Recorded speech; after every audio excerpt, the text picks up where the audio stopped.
خبر مؤلم وموجع لمن تابع قضية الطفلة مروى بوغشيش التي اختفت عن منزلها يوم 22 ماي المنصرم، وتحدثنا عنها في البرنامج وتحدثنا إلى عائلتها وقلنا نتمنى أن يتم العثور عليها، ولكن وكيل الجمهورية لدى محكمة قسنطينة أصدر بيانا في الاتجاه المعاكس للأسف الشديد.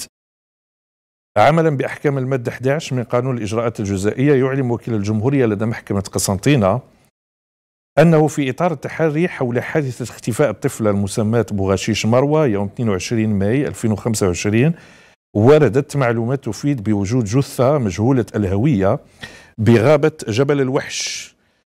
وبعد انتقالنا إلى عين المكان رفقة مصالح الشرطة القضائية والشرطة العلمية والطبيب الشرعي، تم إجراء المعاينة اللازمة وأخذ العينات، وأمرنا بإجراء تحقيق معمق بما في ذلك تحليل الحمض النووي لرفات الضحية الذي أسفر على تأكيد أنه ينطبق على الطفلة المختفية بوغشيش مروى، يعني الجثة التي تم العثور عليها في جبل الوحش بقسنطينة بالقرب من منزل الضحية بوغشيش مروى.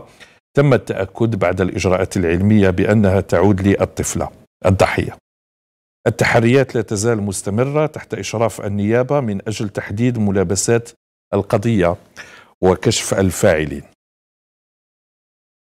إذن يتأكد خبر أن الطفلة مروى بوغشيش التي اختفت عن منزلها يوم 22 ماي تم العثور عليها ميتة، والجثة التي تم العثور عليها في جبل الوحش تعود لهذه الطفلة. تعازينا الخالصة لعائلتها والتي تضامن معها وتعاطف الكثير من الجزائريين.